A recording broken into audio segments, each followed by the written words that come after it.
Hello, everybody, and welcome to another Articulate Storyline workshop. These are the workshops where you vote on what we build and then we build it together. It looks like the winner this week is a memory matching game. So we're going to build one of those games where, there are like maybe 6 cards on the screen, and then you click one to reveal it, and then you have to find the match. So I think it's testing, how much we can keep in our working memory at once. I have not developed this before, so we are going to figure it out together live, and I didn't really do much prep, so we may run into some troubleshooting issues. Beginners, you're more than welcome to hang out here, but I do want to dive into some variables and get a little bit more complex since last storyline workshop was very beginner friendly.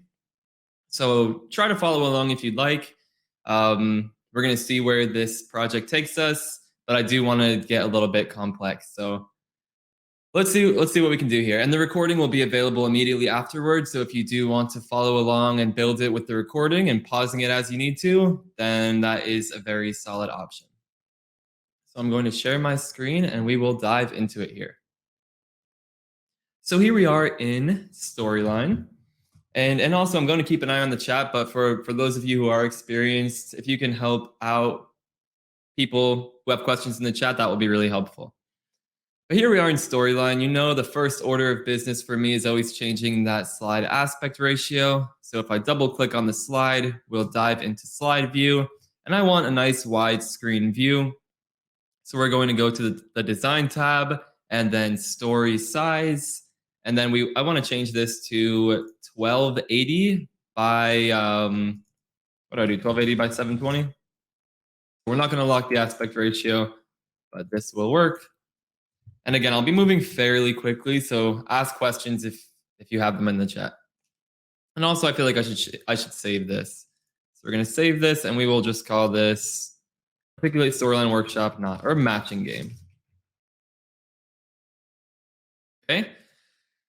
So we're doing good so far. The last thing I want to do is just get rid of the player. Again, these are just little housekeeping things. So if I preview this slide right now, we're going to have we have all of this extra stuff around it. I just want the focus to be on our slide. So I'm going to close the preview. I'm going to go to the Home tab, then go to this player option to change the player settings. And now I just want to change menus and controls to off with this little toggle box right here. And we want our player theme to be light. So that removes the player completely. Okay, so I don't have any graphics prepared for us or anything today, so I think we just want to dive in and start building this thing. So let's build a shape. I know I want like 6 cards on the screen that we'll have to match. So let's see, how big do we want this? I went to the Insert tab, I went to Shape, I pressed the square, and now we need to see what kind of layout we're going to be working with. So with these, I'm clicking to start dragging. I'm holding down Shift to keep everything in alignment, and then I hold down the Control key so that when I let go, it makes a copy of that thing. But it looks like we can honestly fit 4 on a row. So why don't we just try to do 8 here? I don't know if we're gonna be able to develop all 8, but let's just go for it. So let's see. Right now, I'm just like basically testing out the layout. So now I know 8 can basically comfortably fit here. So this is good. We should probably add some sort of text or title to this. So I'm just going to press Control T on my keyboard to create a new text box wherever my cursor is sitting. So you see that made a text box. If you don't want to use the shortcut, you can go to the Insert tab, press Text Box, and then just select anywhere on the screen. We're going to keep it real creative here. We're going to call it Matching Game. On this Home tab, I'm going to change the font to Futura PT Bold, and then let's try like 48 font. This looks good. Okay. And I'm going to select all of these squares now, and I'm doing that. I click on one, and then I just hold down the Shift key to select them all. There are multiple ways to do this. We could also use the timeline, where if I click on the rectangle 8, hold down Shift, and then click on rectangle 1, it will select every one of them for me. But the reason I'm doing that is because I want to change the fill color. So in the format tab, we're going to change shape fill. I'm going to go to more colors, and I'm going to do this 1F, 1F, 1F brand color. It's like basically black. So black is perfectly fine here. So there we go. And then I'm going to change this text to black as well. Or sorry, to this like very slightly lighter version of black. Okay, so we have our layout, right? These are the hidden cards. When we click on one of these cards, it will reveal what is underneath them. So to have something underneath it, we need to create another state. Okay, so for those of you who are newer, we have an object. Right now, all this is a rectangle. But by using this states tab right here next to timeline, we can add multiple instances of this object. So for example, we will edit the states by selecting that button. We'll create a new state, and I will call this one active. Okay, so we get to create a name for that state. We're naming this one active. And now let me just show you, if I go to the format tab and then change that shape fill to like red, for example, now we have two different instances of this same shape. So if I press done editing states, you see it's still black, but now I can use triggers to change the state of this. So you see initial state, we can change that to active if we wanted to, and we can see it's two different versions of the same thing. So what this did reveal to me is that we still have a stroke on each of these shapes. So I want to select all of this again. The stroke is fine, but I want to make sure that that shape outline is this black color that we've been using. Okay. Keeping an eye on the chat, looks like we are doing well. Talking about slide numbering. Yeah. But okay. I just want to title some things too, so we will just call this slide matching game. I just double click on the slide title over here to change that title. I'll go back to story view, and I can double click on this untitled scene to give it a name. So we will just call this matching game scene. That's fine. We can either click this tab to go back to the slide or double click on the slide. And now we want people to start matching things. So I'm going to edit this state again. We're going to go back into this active state. I want to make sure that the shape outline is this black color. Good. But I don't want there to be a fill. So we're going to do no fill. And I think we should use icons. Okay, so let's go to insert. We'll go to the insert tab, and then we will select this icons option right here. So content library 360. I don't know if you have full access to the icons in the free trial. If not, then just use a different color, for example. But these are the things that we'll want to be matching. I see we have a lot of people in the chat in Washington and Oregon. So I will be joining you all over there shortly. I'm moving to Portland in 2 weeks. So we're going to be on that Pacific time pretty soon. But okay, we want to insert an icon. We'll bring it over here. Let's make this one like a smiley face. Oh yeah, we're definitely gonna use all of these faces. These are amazing. Let's use this mustache guy. Okay. Uh-oh. Icons can be finicky because they're grouped. So the reason why that just happened is because I like accidentally selected just part of this. You see how it's a group? So you can tell if something is grouped by the rectangles within the rectangles. So if I press the escape key on my keyboard, it will go up to the next level in the group. And this is what we want. It's the highest level. It's the full icon. So I'm going to drag this over here. And you notice we're still editing that active state. So if we go back to this normal state, it's the hidden card. This active state is where our mustache man is. So I think we should probably make it a little bit bigger. So with the icon selected, we can go to the format tab and we can change the width and height right here. So let's see how like 120 and 120 looks. I think this looks pretty good. I'm going to use another trick here. I'm going to hold down the shift key on my keyboard to select the rectangle. And now in the format tab, I'm going to use these arrange and align tools to perfectly center the icon within the rectangle. So we're going to use align middle, and then we will use align center.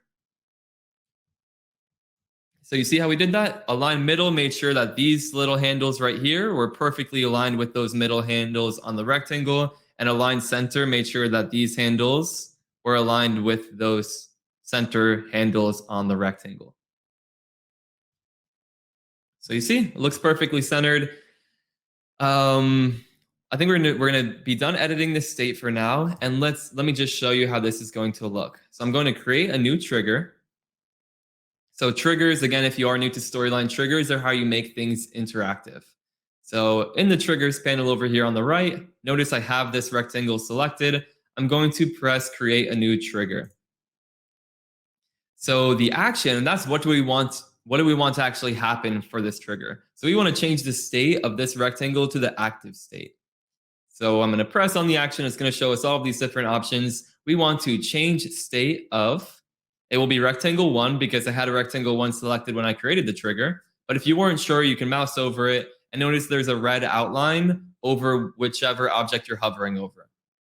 So rectangle 1 is exactly what we want here. We don't want to change the state to normal. We want to change the state to active. So we want that to happen when the user clicks rectangle 1. Okay, so let me just show you. I'm going to press OK. We can preview this now, and we can watch that interactive state change. So if we click on this, notice our mouse turns to this like hand cursor when we go over it. So when I click it, it changes the state here. Okay, so that's the basic functionality for how we're going to flip these cards. And I think just from a visual design perspective, I think I want to change the shape outline to be a little bit wider. So let's try like 4 pixels. I think that looks better. And just to keep it consistent so it doesn't look like it like grows whenever someone selects a card, I want to make the shape outline on all of these 4 pixels. There we go. Okay, so we need a matching one. So rather than recreate this, I think I want to, I'm just going to copy and paste it basically. So I'm going to drag it down. I'm holding down the control key on my keyboard so that when I let this go, it makes a copy. And notice those like pink purple guidelines, they show us that we're perfectly aligned with what's to the left of this shape and with what's above it. And that's exactly what we want. So I let go, and now we have a copy of that rectangle right here. So to delete, I need to delete the one that's beneath it though, because remember, we still have something beneath this. If I move this over, you see we still have a box there. So I'm going to undo. I can use this little show/hide button in the timeline with this shape selected to hide it from the slide. So I'm going to hide this. And now I can access this rectangle that's beneath it, you see? So we don't need this one. We're going to delete this. And now we can show, if you're hiding multiple things, a quick way is to just press this one at the top. This shows and hides everything on the slide. So if I press that, it hides everything. If I press it again, it shows everything. Kelly's asking if we can add some sort of flip or spin to them when clicked. We can do that. So if we go back to states, we will edit states. We will go to this active state. And now let's go ahead and group this. Okay, so we're going to select both things. So the mustache man and the rectangle, I'm going to press Control G on my keyboard to group them. And let's see, I mean, I don't think this animation will look super clean because it's not like a true HTML5 animation where the actual whole object can flip. So what should we use? Does anyone have any recommendations here? Spin? No. Wait, is there like a flip? Swivel, that sounds like it might look pretty good. So let's see how this swivel effect looks.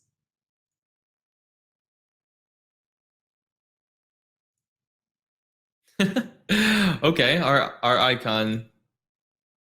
I don't know. Oh, did I have just the icon selected when we did the swivel? Let's see.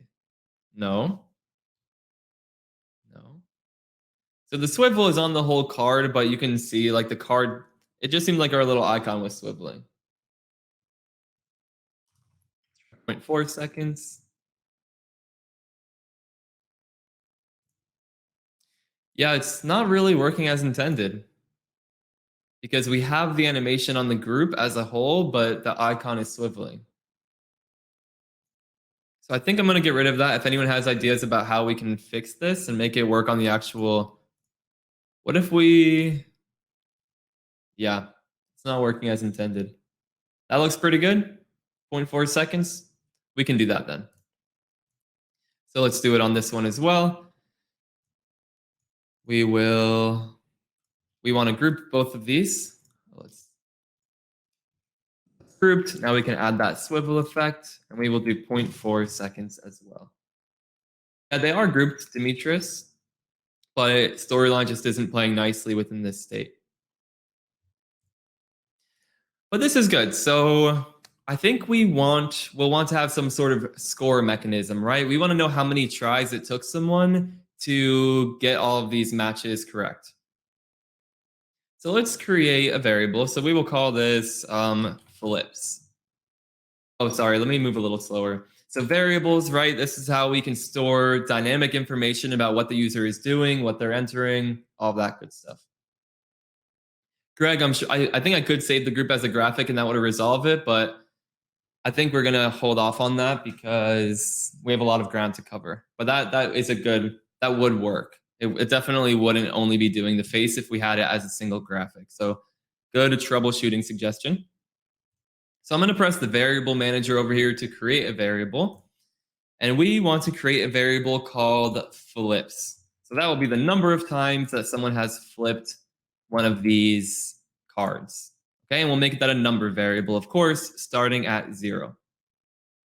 Okay, so this is just like a score mechanism because if we get everything right on the first try, we're going to have a very low number of flips. But if we're really having a hard time remembering where things are, this number can get really high. So I'm going to create a new text box with Control T. We will call it flips. And then I'm just going to create a variable reference so that it shows us the value of that variable. And the way you do this is by putting percentage signs around the exact name of the variable. So you'll see if we preview this, let me work on the alignment a little bit first. Move it up, center it with that. And we want to make it this Futura PT book instead of bold. A 24 font, or let's try something lower, 18 font size. I'm going to use the format tab and center this, just like you saw me do earlier. Or maybe I should bottom align it. I think that might look better. Oh no, now it looks too low. Sorry, I'm just honestly shouldn't be spending so much time on this. This is fine. This is just our little variable. But if we preview this, you'll see that that shows 0. So the percentage, when you put the percentage signs around a variable name in a text box, it shows you the value of that variable. So let's create a new trigger. So that whenever you click one of these, it adds 1 to that flips variable. So we want to adjust a variable. We want to, instead, we're not setting flips to a value. Instead, we are adding value 1 to flips when the user clicks rectangle 1. Okay. And one more thing to think about. So imagine that we click on this card to flip it, and now we see the mustache man. If we click that card again, nothing's going to happen. It's not, it shouldn't count against us if we click that card again because it's still going to be active. So we want to add a condition so that it only adds 1 to that flips variable if the state of this is normal. And let me just show you, if we didn't do that, let me show you what would happen. So I'm going to preview this. Okay, we have no flips. We click on this one. Now we have 1 flip. Now notice if I keep clicking this. So with each click, the flips is still going up. We don't want that to happen because that's not a real accurate representation of how many attempts we've made on this game. So we need to add a condition to this variable here so that so I'm going to the Objects tab. So we only want to add 1 to flips when the user clicks rectangle 1 if the state of rectangle 1 is normal. Okay, so let's see if that worked. I'm not sure if this logic will execute Okay, so look at these object triggers. So right now, I think this wouldn't work as intended because it's changing the state of rectangle 1 to active first, and then it's trying to run this right here. So this will only run if rectangle 1 is normal, but it won't be normal if this trigger fires first. So let's see, this might just be a lesson in variable order. So you notice 1 did not get added to flips here because again, it's changing the state to active before it's adding 1 to flips and checking that logic. So if we use this little up arrow with the second trigger selected, now this should work. So don't fail me storyline. Let's see. So there we go. So for anyone, the order of your triggers is very important. So the order that they're listed in the trigger panel, that is the order that they will get executed in storyline. So now if we keep clicking this, nothing happens. You see? So this is true. Fidelity, we have that. It only gets added when we actually flip it. And again, just to reiterate, the reason this works is because we're adding 1 to flips if rectangle 1 is normal. So when we first click it, it is normal. So it gets added to the flips variable. And then we change that state to active. So then it actually flips. So trigger order, very important. Hopefully this kind of demoed that. So now the programming is going to get a little bit tricky because let's think about what we want to happen. We want to make it so that when you click on this, we're kind of in this like active state. So the first click is a card we're going to try to find a match for. The second click should be that card's match. If it's not, then we should flip both cards back over. And if it is, then we should remove those cards from the game, right? The goal is to have no cards left. We want to find all of the matches. So right now, we can simulate that. See, we can click this, but nothing actually happens, right? So we're going to have to get creative with the programming. And again, I haven't built this before. There may be more efficient ways to do it, but I have an idea of how we can do this. So first thing I'm going to do is I'm going to copy this trigger and add it to this other box here. I want to make sure that that one's doing well, or that that one is also adding to the flips variable. And we want to, again, bring this up in the trigger order so that it does indeed add to the flips variable. So let's program this like success use case first. So what I need to know is, I think I should have a variable for each one of these rectangles saying basically, is rectangle 1 active? Because if we know that this object is in this active state, when we select this next one, then we know that we found a match. And we actually might not even need a variable because we can use the conditions. We can use these state-based conditions. Okay, so I actually don't think we need a variable right now. We're going to see. So let me show you. Okay. So this will just instantly hide them. I'm sure we can delay this, but let's just test this programming first. So we want to change the state of rectangle 9 to hidden, because again, this is the use case where we're going to hide both things if they are a success. Okay. So we're going to change the rectangle 9 to hidden when the user clicks rectangle 9 if objects rectangle 1 is equal to active. Okay. So this may be confusing at first if you don't see what I'm doing here, but basically if this one is active and then you click this one, I want them both to disappear because we know we found a match. So I need to duplicate this trigger. I'm going to copy and paste it. And I also want to change the state of rectangle 1 to hidden when the user clicks rectangle 9 if rectangle 1 is active. Okay, so let me just show you how this will look now so you can see what I'm doing. So I want to find a match. Let's start with the first one. Okay, I think that one is here. And now they both disappear. So again, I think a little delay there would be nice. What if we do a third state? Oh wait, but how do we have that exit? So what I'm trying to think of is if there's a way we can show that it's a match before making it disappear. So does anyone have any ideas for how to do that? I don't want to spend a ton of time on that piece since we have to program some more things here. Let me try something. I'm just trying something here. Don't worry about following along.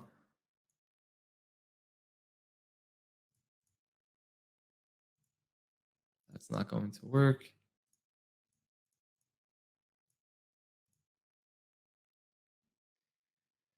A third state with a green tick in it. Oh, that's a good idea, Kelly. So instead of disappearing them, just having them both change to like a success state. I like that idea. Good idea, Kelly. Let's do that. So we're going to go with Kelly's idea. And instead of having them disappear, we're just going to show them as like a successfully found match.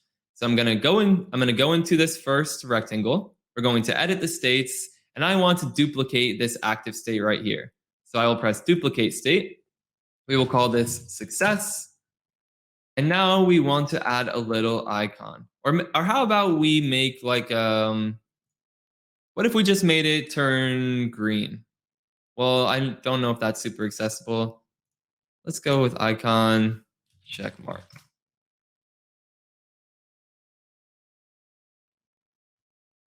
We'll just keep it nice and simple. We'll just use this circular one. Okay, storyline doesn't like that being in a state, so let's try again. We'll use this one.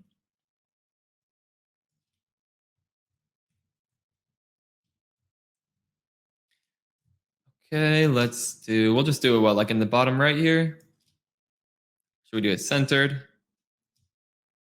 Uh-oh. Sorry, my resolution is like really low on my big screen because I want everyone to be able to see what's going on. So we're going to change the shape fill of this. I want it to be green.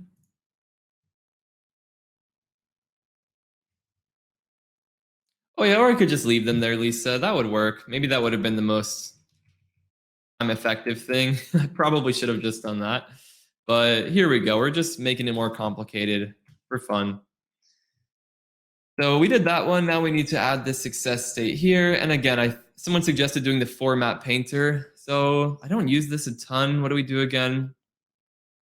Okay, so we click on this one. We double click the format painter. And now we can click on this one. Oh no. Storyline crashed. It did not like the format painter. Sapphire, good question. I'm zooming in and out just by pressing the control key on my keyboard and then zooming in and out. So its storyline actually crashed. We got a crash report. Let's try it again. There we go. Okay, it worked that time. So you see what we did. So someone suggested we use the format painter. So what that does is when we select an object, we can click on this button. And then when we double click on another shape, it will copy the states from this object we had selected onto the new object. So you see we have this success state now. Okay? Vinay, yeah, explained it well. All properties of rectangle 1 will be inherited by rectangle 9. So we just need to change one little thing in the programming here. So in this rectangle 9 triggers, notice we were changing the states to hidden. Instead of doing that, we want to change the states to success for both of these. Okay? So let's preview it now and make sure that this works. So here we go. We found a match. Oh, and we can also get rid of the animation for the success. But then the other one wouldn't animate in. Yeah, that's a little tricky. We'll just leave it for now. Again, the animations don't look beautiful. Probably would remove them, but I think it's okay for now. So one thing we do need to do though, so notice this, we didn't do the inverse. So if we select this one first and then select this, nothing happens. So we have to copy these two triggers that we added to rectangle 9. I'm going to copy both of these. I'm going to select rectangle 1, and then I'm going to paste them here.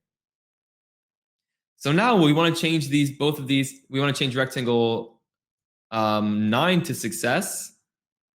and rectangle 1 to success when the user clicks rectangle 1 if the state of rectangle 9 is active.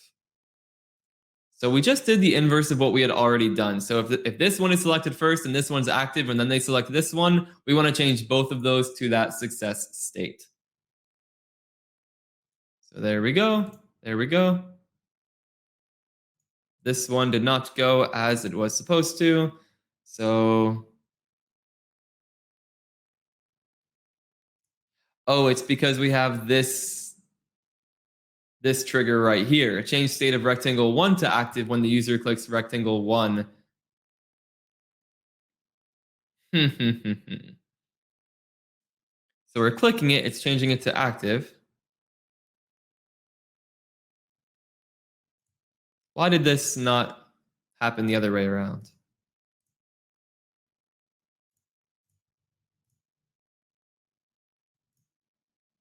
What am I missing here?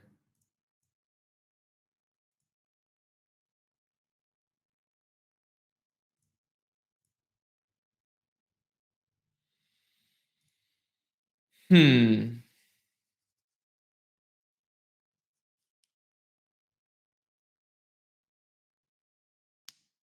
Okay, Glenda, you said Glenda has a way to fix the animation. If you group the card back with the icon on the stage, Glenda, this is a group here. So notice when I click on this, it's a group. And then the animation is on the group. So Vinay, you're thinking that this issue is due to the flips counter. I don't think so, because that should be handled by this trigger right here. State of success for rectangle 1. Both of these are changing the state to success, right?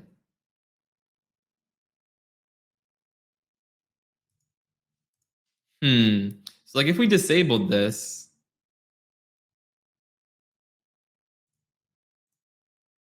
oh, it doesn't. Oh, okay, I must be changing the wrong thing.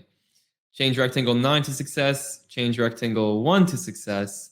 But why is it not changing rectangle 1 to success? Okay, you're saying this needs to go here? Okay, let's try that. Oh, I get what the problem was. That will fix it. That will fix it. Good idea. So I see what was happening here. Good, really good suggestion, Ina. So look what was happening. So we were trying to change rectangle. We changed rectangle 9 to state success, but then we wanted to change rectangle 1 to success, but that would only happen if the state of rectangle 9 was active. So rectangle 9 isn't active anymore at this point because we just changed it to success right here. So good suggestion, good troubleshooting there. Again, this workshop is just a lesson in the importance of trigger order. So 9 to success. So there we go. So now this should work both ways. Boom, boom. Okay, and it does. So nice work, everyone. I think we are just about ready to apply this to additional. Oh no, because now we need the unsuccessful case. So let's build a new card here. I don't really want to build all of this programming over again, so I would normally copy and paste here. It just may get a little bit confusing. So I'm going to call this mustache 1. I'm just going to label these rectangles better so that the triggers will be a bit more nice to look at. We'll call this one mustache 2. Okay, so now it's better. You see when the user clicks mustache 2, mustache 1, so on and so forth. Because this is going to get a little complex. So I think I'm just going to copy and paste this, so then I can just change which rectangles are getting affected over here, rather than have to rebuild all of that programming. So same thing, I'm going to hide this. I'm going to delete the rectangle beneath it. These were all just here to help make sure the layout works. Now we need to edit these states. So we don't want this one to be a mustache. I think we should add a new icon. So why don't we have this like doodly looking guy? This guy's looking fun. Okay.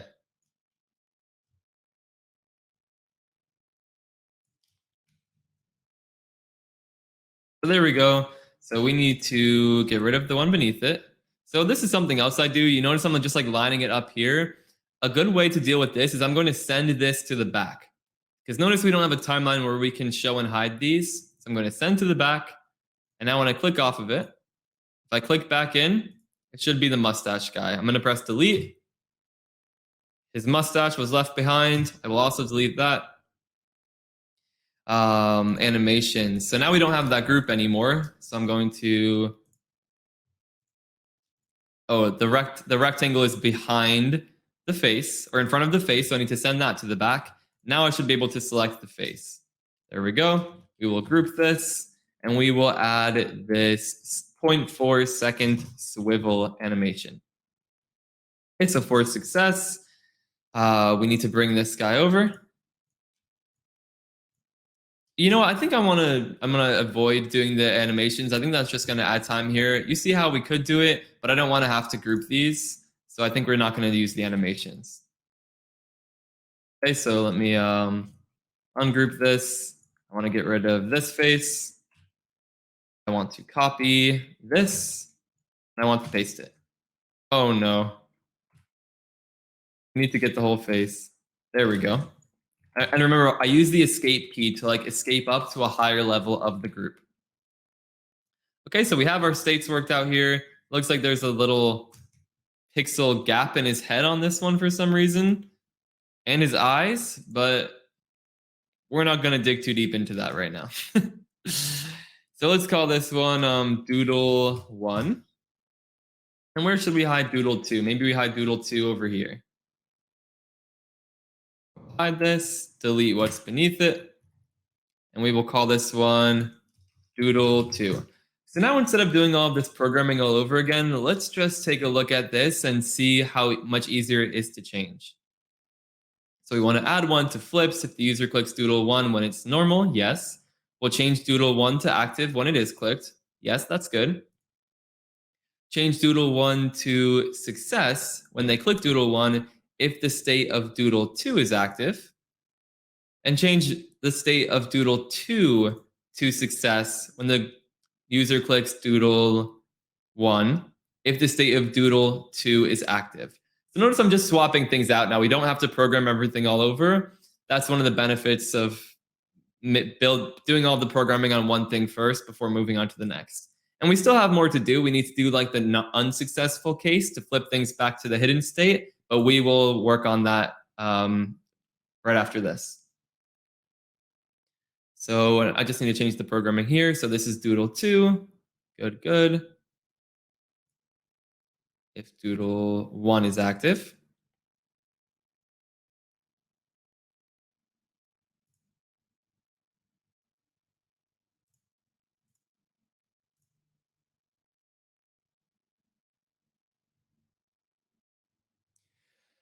So change Doodle 2 to success when the user clicks Doodle 2 if the state of, oh, I should have done that the other way around. So Doodle 2, Doodle 1, Doodle 1.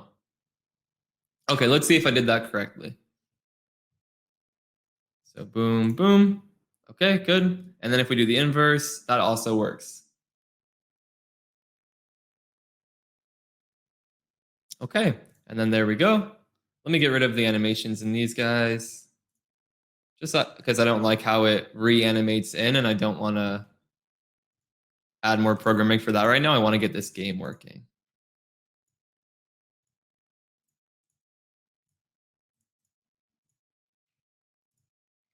Whoops. Okay. All right, so now we need something to happen. So notice, if we click on this and then click on this, nothing happens. And what we want to happen is just for it to like not work. This is going to be tricky because this is a case where we need them to show it for a couple of seconds before changing things back to normal. Okay? So I think I'm going to have to get a little bit creative with this. And again, feel free to critique the approach I'm going to use. I'm thinking of this on the fly, but I think we're going to use variables. So let me think. Well, let's think about this like a programmer. what are the things that we need to know? So we need to know if another card is active. Because if we click on something with no cards active, we don't need to do anything drastic, right? This just activates a card. So we activate the card, and now if a card is activated and we don't click on the correct card, we need some kind of failure state to be recorded. Like this is not a match, so we're about to change everything back to its default state. So I think I'll use a layer here. And the reason for that is because I need to take advantage of a timeline. I need to wait like 2 seconds, for example, and then flip things back over. Okay, so let's create that layer just so I show you what we're going to do here. And this is getting complex. Remember, I think if you do follow along with this and get it figured out after the fact, you will definitely learn a lot. But I'm sorry if I lose people along the way. So I created a new layer using this new layer icon down here at the bottom of the screen. And I will call this layer reset cards. Okay. So whenever we get an incorrect match, we want to show this layer. I want to prevent the user from clicking on the base layer. Okay. So I did that by going into these edit properties and I just checked that box. The reason is because watch what can happen. So if someone clicks this one and then clicks this one and then they have 2 seconds to just click whatever else they want, they can very easily find those matches because I can just click everything and it will find a match if I can do it within 2 seconds, right? Because since both of these are active, no matter which one of these I click, we'll get a point basically. So we want to prevent that. So during that 2-second reveal, we don't want anyone to see what's going on. So here's the timeline. I want to drag the end of the timeline, which by default is at 5 seconds. I want to drag that down to 2 seconds. Okay. So I'm going to read what you're saying in 1 second, but let me just set this up. So after 2 seconds, I want to hide this layer. So I'm going to create a new trigger. So notice right here, create a new trigger button. I want to hide the layer, this layer, not when the user clicks anything, but when the timeline ends on this layer. Okay? So this layer will show for 2 seconds and then it will hide it. Okay? Let's see, David's suggestion. And we could do one last trigger. If the user clicks, change state to normal if state is active and not success. Oh, it's David, so you're saying like if they change their mind about wanting to do that card, yeah, we could do that. If it's like, oh, I activated this one, oh, I don't want to try this one, let me click it again to deactivate it, that would be an option. And yeah, I see questions about can we use text or images or icons instead of these, or pictures instead of the icons. Yeah, when you edit a state, you can add anything you want to this state. I think you can even add videos to this state. So you can add anything. We're just using icons for simplicity. A good question. So notice, so on this reset cards layer, since we know we're going to show this layer whenever there's an incorrect match, we're just going to make this nice and easy. I'm going to create a trigger for each rectangle. So notice this, I'm going to change the state of, look, we have access to every single object on the base layer. So I'm going to change doodle1 to normal when the timeline ends. I'm just going to duplicate this. I'm going to change doodle2 to normal when the timeline ends. I'm going to change mustache1 to normal, and I'm going to change mustache2 to normal. So I want all of that to happen before the layer gets hidden. So I'm going to move this down like this. Okay, so now once the time, so we'll have 2 seconds, this period right here, to see our mistake. We'll see the failed pairing, and then it will set everything back to normal. We'll be back at the screen that looks exactly like this, and we will have to try our matches again. Okay, but now we're missing one piece of this programming. We have to make sure that when there is a failed match, we show this layer, because we haven't done that yet. The layer looks great, but we need to have that failed programming. So we can either do that. We can do this a couple of ways. One way involves a lot more conditions. So let me show you that way first. Well, I feel like that way is, let me think here. Let me just show you that way since that's the one that keeps coming to mind. So actually, let me think about this. So we will know. So let's just talk it out. And if anyone has ideas, put them in the chat. So when we click on this one, Mustache Man is active. We know that this one is active because of its state. So we can pull that into a condition. So we can make it so that when someone clicks on Doodle 1, it will show that layer. If Doodle 2 is in the normal state, and if any of these other ones are in the active state.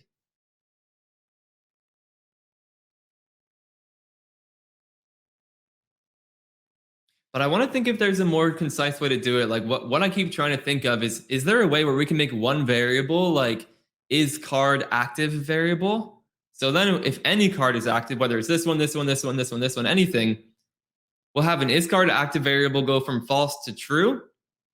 And then our conditions will be much more simple when we select this. So we will say, when the user clicks this, if this one is not active and is card active is equal to true, we will show that layer. Because then we know that another card was selected and we know that it wasn't the correct match. So that's when we want to show the layer. So let's try to do it that more elegant way and just see how this goes. So I'm going to create a new variable using the variable manager up here. We're going to call this is card active. We're going to make it a true false variable and it will be set to false by default. Okay. So let's press OK here. So now with each one of these things, we need to make a variable so that it sets is card active equal to true. That is card active equal to value true when the user clicks mustache 1. So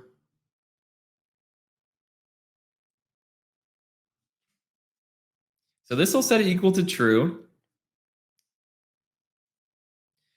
I'm thinking about when it will be set back to false, because I know we can set it back to false on this slide, because now we know, okay, there was a fail, set these both back to false, but we will also have to set it back to false when there is a success, right? So I'm going to duplicate this.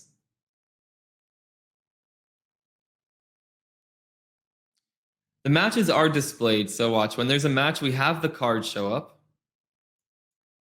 You see? So the matches will be displayed, but we need to make it so that as soon as we make that match, that variable goes back to false because there isn't a card active right now. So when we click on this, it sets it equal to true. We click on this, there's a match. That variable is still true. So we don't want it to be true. So we can just add another one of these. So I'm going to duplicate this one, which is like changing them to the success state. We don't want to change the state of anything. We want to adjust a variable.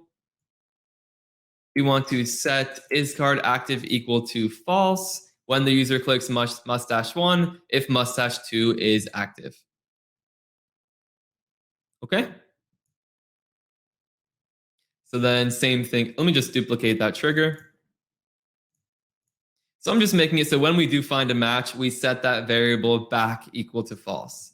So when the user clicks mustache 2, if the state of mustache 1 is active. And let me just show you, we will have a, this is a really good way to troubleshoot. So we can display this is card active variable here. So now let me show you. So it's false by default. We click on this, we know that there's an active card and we're looking for a match, right? So if we click on this next one, it did not go to false. Did I mess up that trigger?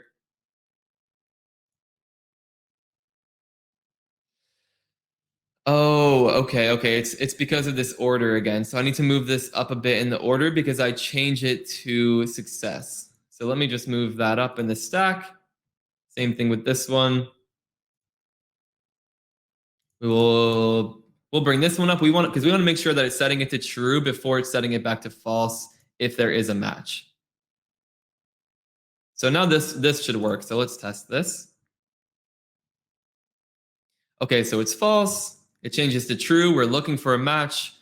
We select this one. We found a match, and now that variable goes back to false.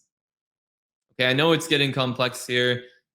If anyone has questions, ask them in the chat. I'm sure there are some people that are following along what we're doing here, so I'm sure they can help out. So I'm going to copy this. We want to set is card active here when each of these gets clicked. Because again, if we look at this order, so say this one's active and then we click this one, it's going to set is card active to true, but then right after that, it's going to set it back to false because we know that we have a match because mustache one was active. So that is good. We need to also add these triggers to these other shapes.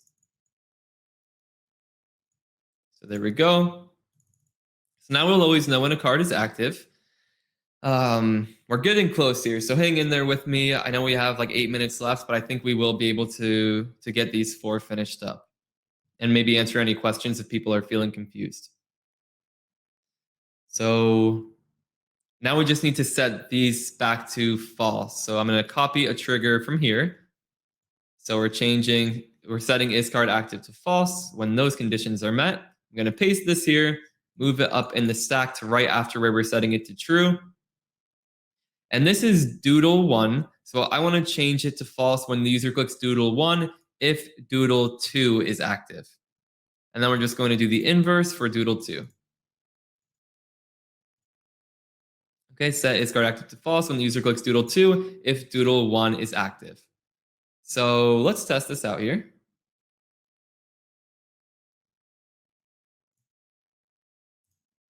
Okay, it goes to true and then back to false, goes to true, and then back to false. So we got that functionality. We're at the final piece now. Now look at, since we got that working, in case you were confused about why we were doing that, this is the reason why. So I'm going to create a new trigger on doodle 1 here. So I'm going to make the trigger show the layer reset cards when the user clicks doodle 1 if is card active is equal to true. Okay, so now we know that there was already a card active and they're searching for a match. And if the state of doodle 2 is normal. So we know that there's an active card and we know that it's not doodle 2 because doodle 2 is still normal. So that's how we know that there was a failed match and we should show that layer. So we'll press OK. And now we need to move this all the way up in the stack. So before we set is card active to true, because we don't want that to mess this up. Okay? So we want, because we're doing that logic check, we're checking is card active equal to true. We don't want this card being active to affect that logic. So let's see if this works. Fingers crossed here. So we have an active card. We're looking for the mustache man match. Let's try this one. It's not a match. And now the cards get reset.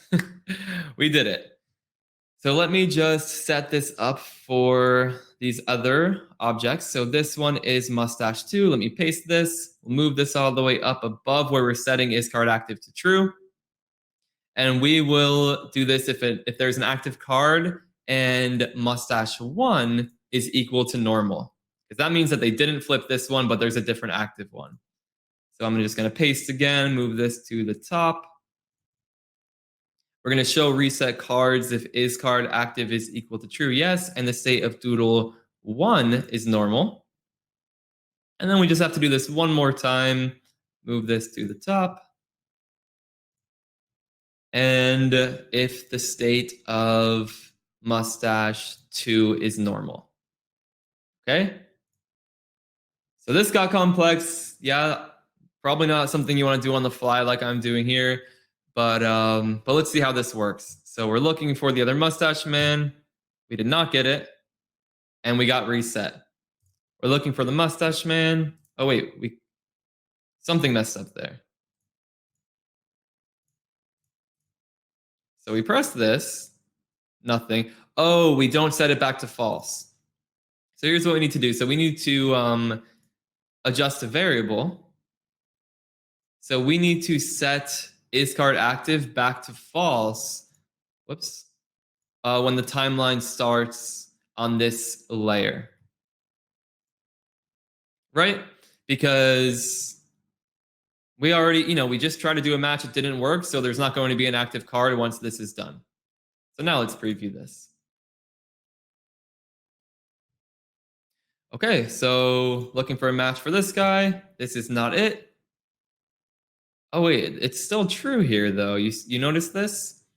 So something isn't going as planned. Let's try to set it to false when the timeline ends on this layer and then move it to the top. Like maybe it was showing that. Okay, let's see. Okay, there we go. Now it changes back. So it looks like it was like showing that layer before it was registering. It was showing that layer before it was registering the click that sets it to true. That's my best guess, but this should be completely fine now. So it sets it back to false. All of these are not matches. Our flips are going up, so we know we're not doing a great job. Like David pointed out earlier, we can show like a failure layer if you make it to the end, but you did it too long. It's like you're in the bottom 20 percentile, like try again and do better. But if we get the matches, then they show up just perfectly here. So it got complex. We only have 3 minutes left, but building this out for these next ones would be quite simple. We basically just recreate this programming. It's basically just copying and pasting and changing out the icons and what the triggers are affecting. So how about this? How about I make this, how about I upload the storyline file to the Slack? And then if you want to challenge, you can try finishing and building up the rest of this. So I can share it here on the Crowdcast channel in the Slack. I'll share the file. And yeah, why don't we see if you can build it out the rest of the way, and then you can see all of the programming. So in case you're trying to build it on your own, you'll see what's going on. So I'm going to leave this isCard active variable reference here for you, just in case it will help with troubleshooting. You can delete that, obviously. Maybe try to build a success and a failure layer. Like if it takes us over 10 flips, show us like a failure screen. Yeah, just play around with it. Let's see what you all can create. If you're not in the Slack, I'll generate an invite link and I'll just add a button to it right beneath the Crowdcast. Okay.